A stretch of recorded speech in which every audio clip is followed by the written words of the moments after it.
Le rire me fait oublier ce que j'ai vécu. J'ai besoin de raconter ce qui s'est passé. J'ai besoin de dire aux gens, voilà, il n'y avait personne pour moi. On m'a fait des parloirs blancs, moi, à l'hôpital. C'est des personnes qui te préviennent la veille, qui te disent, ah, je passe te voir demain, et puis ils viennent pas. C'est des moments difficiles, mais j'avais besoin d'en rire. Beurre FM. 6h, 9h. 6h, 9h. La matinale avec Kim et Mona. Il est précisément 8h24. Merci d'être avec nous. Wahid Bouzidi est notre invité. Il en a déjà fait, Wahid, des pubs. Je l'entendais à la télévision algérienne. T'inquiète pas, hein, je l'entendais et je le voyais jouer. Je vais faire la pub, genre moi aussi je vais rajouter de la pub. Bon, alors Wahid Bouzidi, il se relève. Wahid, il se relève. Le spectacle au Théâtre République le vendredi et samedi, puisque... Non, on a été prolongé, ouais. Exactement, on joue les prolongations. Alors, avant toute chose, ça c'est déjà un signe positif, un très bon accueil du public. Wahid, est-ce que cet accueil justement du public te fait chaud au cœur et est-ce que tu t'y attendais? Je m'y attendais pas du tout. C'est un retour en fait. Moi, je vibre quand je suis sur scène. Je prends beaucoup de plaisir et puis c'est ce que Papy m'a donné en fait. La force que Papy m'a donnée, c'est ça. C'est l'équipe que j'ai autour de moi. C'est monte sur scène, fais-toi plaisir et on verra plus tard. Et puis le plus tard, c'est que ça marche. Les salles sont de plus en plus blindées et puis on s'éclate sur scène. Et puis je m'attendais pas à ça. Je m'attendais vraiment pas à un retour aussi positif du spectacle. On va expliquer aux auditeurs, sans évidemment rentrer trop dans le détail et dévoiler le spectacle, parce que le but du jeu, c'est quand même que vous alliez le découvrir sur scène. Que vous puissiez acheter des places. Et on va justement parler de votre rencontre avec Papy, qui est donc metteur en scène de ce spectacle en particulier, mais qui fait bien d'autres choses, et tu vas le présenter dans un instant. 16 heures de talent. Exactement, on revient... Et voilà, on revient sur ton parcours personnel de santé. À la base, je dirais que on n'a pas envie de rire très sincèrement de ce genre d'événement. On a tous des amis, des proches, des membres de famille qui parfois ont subi des problèmes de santé. En l'occurrence là, c'était un AVC. Les gens qui ne savent pas ce que c'est, c'est on va dire la rupture de vaisseaux sanguins, notamment au niveau du cerveau, et qui peuvent effectivement induire derrière des graves déficiences. Pour certains, il y a des paralysies, pour d'autres, perte de l'utilisation de la langue et du langage, et malheureusement d'autres symptômes comme ça qui peuvent s'enchaîner. Donc à la base, on se dit, moi je vois pas qu'est-ce qu'il y a de drôle dans cette situation.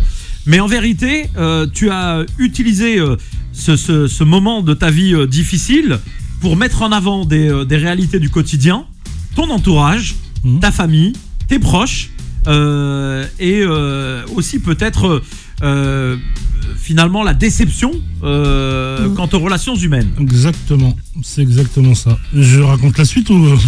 Bah oui, moi je t'ai lancé un peu le truc, et puis Papy et toi, vous allez nous expliquer comment d'une situation comme ça, on peut tourner cela en dérision et en humour. Moi j'ai voulu en rigoler parce que j'ai voulu en rire parce que il faut passer à autre chose. Et moi le rire me fait passer à autre chose. C'est pour ça. Le rire me fait oublier ce que j'ai vécu. J'ai besoin de raconter ce qui s'est passé. J'ai besoin de dire aux gens, voilà, il n'y avait personne pour moi. Et quand je dis aux gens, vous n'étiez pas là pour moi, les gens me disent, mais si, j'ai essayé de t'appeler, t'as pas répondu. C'est le propre de l'AVC, parce que t'as du mal à répondre. Comment t'appelles quelqu'un qui est en train de mourir en fait? Les gens sont extraordinaires. C'est juste pour passer pour des héros, ils sont prêts à te dire des choses incroyables. On m'a fait des parloirs blancs, moi, à l'hôpital. Tu sais ce que c'est un parloir blanc? Non. C'est des personnes qui te préviennent la veille, qui te disent, ah, je passe te voir demain. Donc toi, tu bloques ton après-midi pour rester avec eux.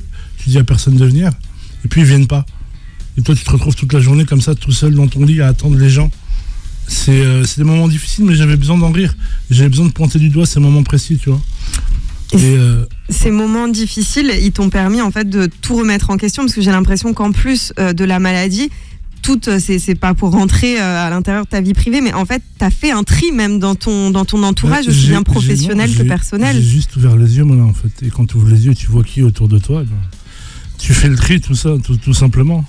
Tout simplement. Et je me suis rendu compte que dans ce milieu, quand tu as de la lumière, il y a du monde autour de toi. Et quand tu es dans la lumière, il n'y a plus personne. Il y a quand même deux personnages clés dans le spectacle, à mon sens. Il y a ton épouse. Bien sûr. La meilleure des épouses sur Terre. Oui, non, mais j'en parle parce que voilà, elle a été là pour toi et elle est là pour toi. Et elle a donné tout ce qu'elle pouvait donner pour pour te donner de la force, t'accompagner, te remettre sur pied, on le dit ainsi. Et Boudère. Et Boudère qui m'appelait à l'hôpital pour me faire rire, me raconter des histoires, me raconter des blagues. Et ça me remotivait, tu sais. Je me rappelle d'une fois, il m'appelle en après-midi. J'arrivais plus à marcher, j'arrivais pas à me tenir debout. Il m'appelle, il me fait rire et je lui dis, dès que je raccroche avec lui, je me dis, je vais commencer à faire des efforts. Je me suis levé, j'ai marché dans le couloir, je me tenais un petit peu sur la rambarde. Et j'ai réussi à faire mes premiers pas. Et Boudère y est pour beaucoup. Il ne le sait pas, mais il y est pour beaucoup. Comment t'as vécu, avant de donner la parole dans un instant à Papy, comment t'as vécu, on va dire, ce moment? C'était quoi? C'était de la désolation, du dégoût de certaines personnes de ton entourage, de tes relations pro ou amicales? Je ne croyais pas, j'ai jamais fait ça aux gens, moi. Tu sais, dès qu'il y a quelqu'un qui est à l'hôpital, dès qu'il y a quelqu'un qui a une angine ou qui a un ongle incarné, je bouge, tu vois. Je vais direct, je demande si les gens ont besoin de moi, tu vois. Je vais les voir. Avec un coupon. Pas mal. C'est Papy qui parle, le metteur en scène, pour ceux qui ne reconnaissent pas la voix. Non, mais je le précise. Mais mais je m'attendais vraiment pas à ça, à autant de solitude, à autant de personnes autour de moi qui se soucient pas de moi, alors que je me soucie de tout le monde. Tu sais, t'attends beaucoup en retour. T'attends pas de témoignages de gens, t'attends juste qu'on te rende ce que tu leur as donné. Puis les gens, apparemment, ils n'avaient pas de monnaie. Ouais. On va y revenir dans un instant. Wahid et Papy sont. C'est drôle, hein, oui, non, on va y venir. Non, mais justement, on va y venir. Mais moi, je parle de ce moment parce que voilà, c'est quand même c'est fondateur de ton spectacle et c'est la base du spectacle. Après, évidemment, vous en riez. Et en attendant, là, on va pas rire. On va passer à l'info. On revient à notre plateau et nos invités, mesdames et messieurs. Faudel Belhamri était avec nous. Maintenant, c'est Wahid Bouzidi qui prend la relève, pas pour l'info, mais pour nous parler de son spectacle avec Papy, metteur en scène, qui est à côté aussi, présent sur notre plateau. On en revient rapidement et ensuite on passe au rire. Papy, je le disais, le sujet, il est quand même fondateur de ce spectacle. La maladie, la solitude, la difficulté, le désespoir aussi peut-être pour un artiste comme Wahid qui est passionné par son métier, passionné par son activité, de peut-être ne plus jamais remonter sur scène. Comment on va dire, on met en scène justement un spectacle, on le rend finalement totalement hilarant, parce que vraiment on rit, nous, hein. On a ri. Oui, on rit parce que puis Wahid, c'est de la générosité en barre, pas de fer comme Mona nous a expliqué, hein, mais c'est quand même une générosité tellement énorme que Wahid rentre sur scène, il émane de lui déjà une force généreuse. Donc se baser là-dessus, sur l'humanité que ce bonhomme il a, c'est vrai que il y a ce côté, on rit et c'est touchant. C'est touchant parce que c'est profondément humain et que Wahid est ce bel humain. Et moi j'aime aussi de par son parcours, parce que normalement au 3e AVC, puisqu'il en a fait 3 quand même, au 3e AVC tu meurs. Et comme il n'est pas mort, et que je lui ai dit, tu sais, ton public, c'est cet amour-là du public, ce que tu donnes, ils vont te le redonner au centime et tu vas te relever. Et c'est pour ça qu'on a fini par être sur ce thème de il se relève. Et c'est ce qu'il est en train de faire avec brio, avec tout cet amour que lui donne. Et il sait donner, parce que l'amour, des fois, on ne sait pas le donner. On en a, mais on ne sait pas le donner. Et Wahid, lui, il sait faire ça. Et il sait le faire avec le sourire. Il sait le faire avec le bonheur. Et il nous emporte, même si effectivement c'est dur, et ce qu'il a vécu, et d'avoir ce temps de recul sur sa vie, de nous donner ces instants de vie tellement loufoques des fois, effectivement ça nous emporte dans le rire et dans la communion. Il y a quelque chose de cet ordre-là aussi dans le spectacle de Wahid. Et moi, simplement, c'est de l'accompagner à croire en ça, à croire en lui, à croire dans cette générosité. Et le verbe, il est là, on voit bien. Mona, on a fait les frais tout à l'heure, de cette capacité à rebondir, à être présent, à donner la petite touche d'humour, mais toujours sans faire mal. Et moi, c'est ce que j'aime chez Waïd, et ce que j'aime Moi aussi, je t'aime. chez certains. Merci, papy. Ben non, mais il n'y a pas de problème. Voilà, et en tout cas, c'est vraiment attachant d'écouter ce que vous dites. Comment vous avez travaillé Est-ce qu'il y a eu, papy, des difficultés avec Wahid, eu égard à les soucis de santé et ce qui en découlait derrière? Est-ce que c'était difficile de mémoriser le texte? Qu'est-ce que vous avez trouvé comme difficulté que peut-être un autre comédien n'aurait pas eu dans ce cas-là? Moi, je parle pas de difficulté, en fait. Waïd, il est venu comme il l'était. Il est venu désarmé et désenchanté de plein de choses, tu vois, et c'est simplement recréer l'enchantement qui fait que je lui ai dit, écoute, on va construire le spectacle pierre par pierre. C'est vraiment, il se relève. On remet une anecdote, on la retravaille. Peut-être qu'elle n'est pas assez. On voit jusqu'où on peut la pousser. On est dans une phase de travail aussi. Donc, ce qui est super, c'est que le spectacle, les gens qui vont venir le voir aujourd'hui, ils reviendront dans un mois. Ça sera plus tout à fait le même, parce qu'on aurait été plus loin, parce qu'il y aurait des nouvelles anecdotes qui vont venir, parce que Waïd a aussi cette capacité d'être au présent avec son public. Donc selon les réactions, on parlait de certaines réactions un peu étranges du public, Waïd lui les prend et s'amuse avec. Donc c'est aussi cette capacité à faire que le spectacle est toujours frais, est toujours nouveau, même si la récurrence des thèmes est toujours là. Donc non, il n'y a pas de problème. Il n'y a pas eu de problème, il y a eu une rencontre et c'était d'abord, avant tout, qu'on se rencontre tous les deux, que Waïd me fasse confiance et que de cette confiance-là, tous les deux, on s'est amusés, on s'est fait plaisir à raconter cette histoire. Et moi, j'ai la chance d'être le premier à recevoir les anecdotes parce que j'adore l'être humain. Et Waïd, on en a pour 10 ou 15 spectacles avant d'aller faire le tour de... L'émission, on l'a enregistrée parce que j'ai besoin de récupérer tout ça. C'est filmé et on retrouvera ça sur les réseaux de la radio, bien sûr. Tu me connais peut-être un peu, mais effectivement, moi, je viens de Trappes. J'ai toujours travaillé avec les jeunes là-bas. J'ai toujours travaillé autour de l'improvisation théâtrale.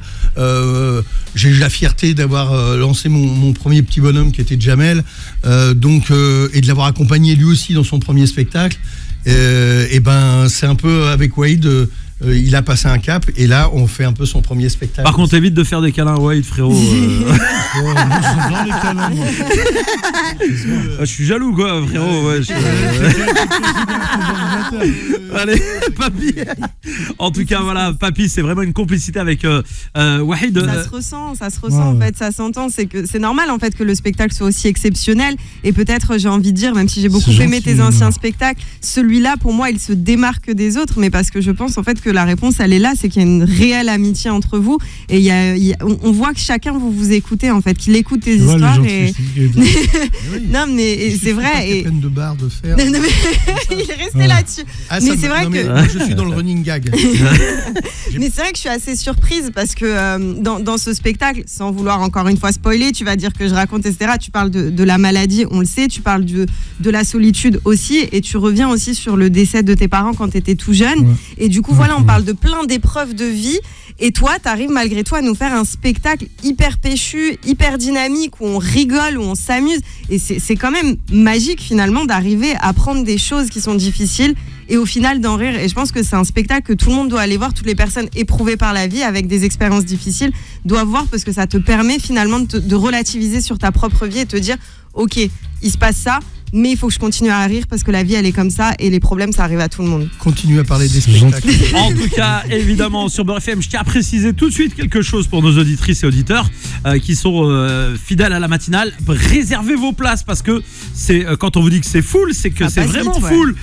J'ai eu l'occasion d'y aller il y a une quinzaine de jours. À la fin, il y a un échange incroyable avec donc Papy, metteur en scène, mais aussi la production qui était présente. Wahid qui fait des photos avec tout le monde. Il faisait super froid, mais non, il est resté juste devant l'affiche. Avant tout. Ah ouais, non mais attends, mais c'est pas tout le monde. Hein, parce que 3 minutes après son spectacle, il a dit je reviens dans 3 minutes. 3 minutes après, il est arrivé pour faire les photos. C'est pas, il est parti attendre. Non, mais justement. Non, lui, il y va direct. Moi, j'attire simplement l'attention auprès du public en disant vraiment réservez vos places parce que ça va très très vite le vendredi et le samedi, bien entendu. Prolongation. Le vendredi à 21h30 et le samedi à 20h. Voilà, on est précis sur les horaires. concert. Et c'est au Théâtre République à Paris, un très beau théâtre. Boulevard Saint-Martin. Exactement. Oui. Et vraiment, la salle est magnifique, le son est au top. Accueilli par le comte de Boudarbala, faudra en parler. Alors, on l'embrasse très fort, le Il nous a comte. fait un très bel accueil, qui nous a très bien accueillis là-bas dans son théâtre, avec son frère Mo. Ils s'occupent très très bien de nous. Merci à eux. Puis on est aussi dirigé par une grande attachée de presse, Aurélie France.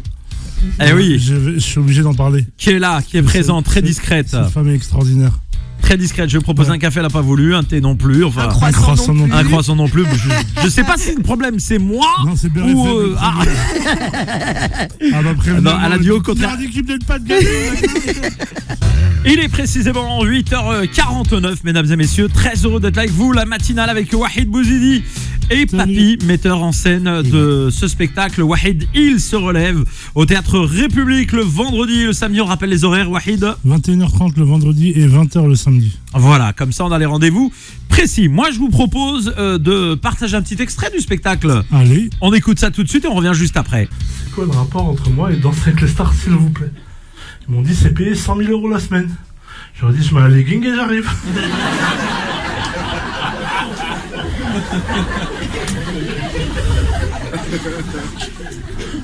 Il m'avait prévenu, il m'a dit c'est 4 heures de danse intensive. Je dis moi ça me dérange pas. J'arrivais, il y avait un étage sans ascenseur à monter. Et on prévenait quand même pour les escaliers. Je dansais avec une fille qui s'appelait Inès Vandamme. Très gentille, la meuf a fait 32 kilos. On me rappelait une frite McDo que j'avais mangée l'après-midi. Et à un moment donné, je danse avec elle et tu sais, il y a un porté, madame. Tu vois ce que je veux dire? Nadia, il y a un porté, je la porte. Elle me dit ça va, j'ai pas été trop lourde. Et voilà l'humour de Wahid Bouzidi que vous pouvez retrouver sur scène. C'est très drôle. Et j'ai un deuxième extrait. J'ai le droit de le passer. Il y a marqué tu peux balancer à l'antenne des extraits et dévoiler. Oui, j'appuie sur le bouton. On envoie pour nos éditeurs parce que c'est vrai que voilà, ce sont de courts extraits, mais vous entendez quand même cette ambiance dans le théâtre. On sent que voilà, les gens ils sont là, ça répond présent. Bougez pas, écoutez, profitez de ce deuxième extrait de Wahid Bouzidi. Elle m'a mis dans un centre pour gros, vous savez, pour réapprendre à manger. Je lui ai pas dit merci tout de suite. Je me suis rendu compte d'une chose, c'est que chez les gros, je suis un beau gosse de ouf. Et je suis une bombe atomique chez les gros. Je me faisais draguer tous les jours. Quand je passais devant les meufs, ils disaient oh, il a mis un jean. Il a ramassé un truc sans effort.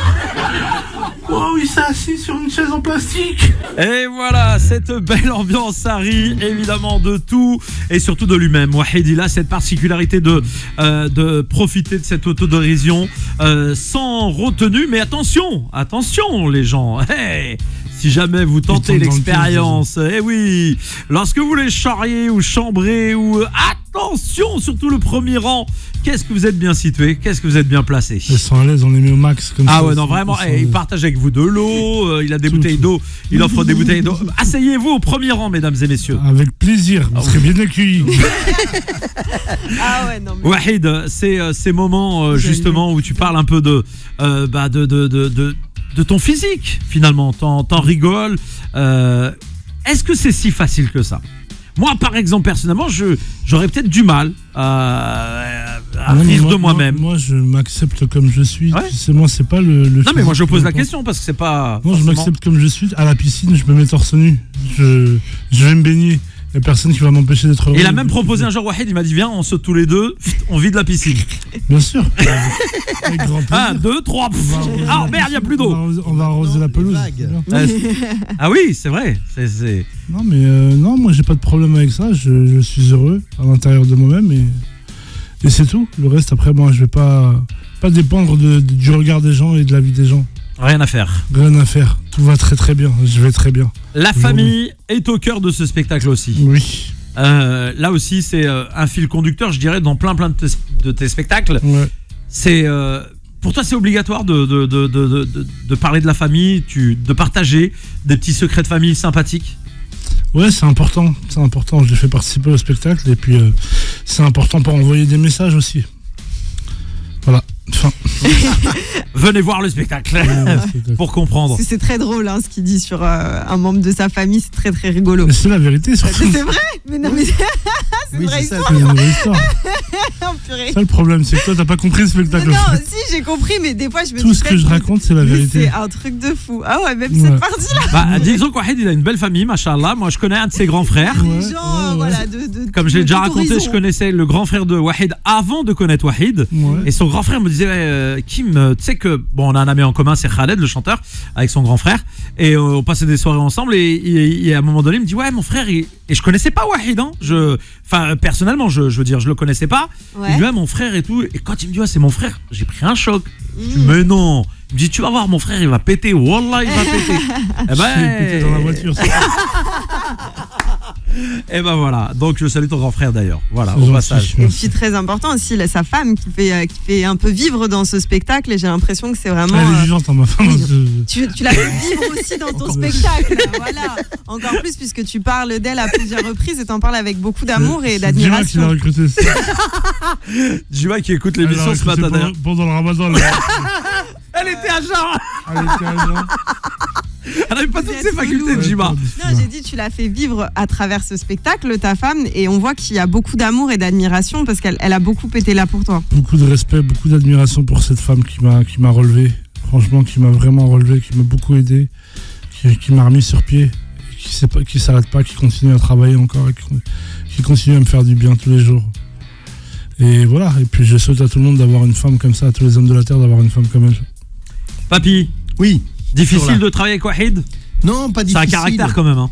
Pas difficile parce que comme tu le dis, c'est aussi l'image de notre société. Il y a quelque chose de très C'est un sociétal caractère dans ce que- qu'il nous raconte de ce qu'est aujourd'hui aussi une famille, banlieue, origine maghrébine, et que dans une même famille, une même fratrie aussi, des parcours complètement différents. Et que effectivement, il y a celui qui va, comme tu dis, péter quelque part ou réussir, on va dire socialement, puis il y a celui qui part de travers, ou il y a celle qui est là et qui est perdue, ou celle qui réussit aussi. Donc dans une même fratrie aujourd'hui, dans nos banlieues, c'est pas au-delà des clichés. Oui, on a tous des parcours de vie singuliers et c'est aussi raconter ça, c'est raconter. Moi, je crois vraiment que l'avenir de notre pays, il se passe en banlieue et que l'avenir, c'est la banlieue. Je suis issu de Trappes, je participe à ça, à faire que des jeunes filles et des jeunes hommes se révèlent à eux-mêmes et aient la confiance en eux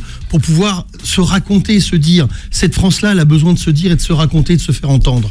Et donc, Wahid est un précurseur aussi là-dessus. On va revenir dans un instant. D'habitude, on termine l'émission là, mais on va se garder 2 minutes pour rappeler les rendez-vous. C'est la dernière pause. Généralement, on revient jamais derrière la dernière. Mais là, c'est Wahid Bouzidi, alors on va revenir derrière. Et sur Beurre FM, 1 minute pour terminer cette émission. Wahid et Papy, tu voulais nous parler d'un rendez-vous.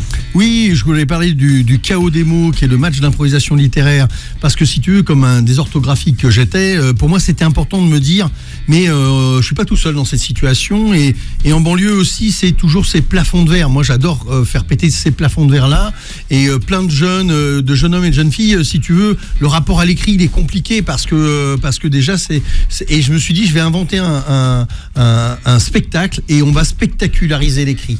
Et donc, sur le mode du match de boxe, il y a des boxeurs de mots et avec 2 ordinateurs, un écran derrière, des gamins se rivalisent avec brio, si tu veux, à se mettre à écrire. Et du coup, et comme on est sur la base du plaisir, donc il y a du plaisir à écrire, quelles que soient les fautes, quel que soit ça, c'est mis en valeur et c'est génial de reconnecter des gamins avec l'écrit. Où est-ce qu'on peut suivre ce rendez-vous précisément ? Alors précisément aujourd'hui, il faut suivre l'association qui supporte ça, c'est l'AMILIT, M-I-L-I-T, et donc l'AMILIT qui organise un trophée autour de ça. Voilà. Wahid Bouzidi, le mot de la fin. Rendez-vous les vendredis, samedis au Théâtre République. Un boulevard Saint-Martin à Paris. Wahid, il se relève. Le Merci spectacle. beaucoup à tous les deux, Merci à messieurs, vous, pour merci cette belle beaucoup. émission, Merci. cette belle matinale Merci. que vous retrouverez Merci à tout le monde. en vidéo, bien entendu, sur les réseaux Beurre FM.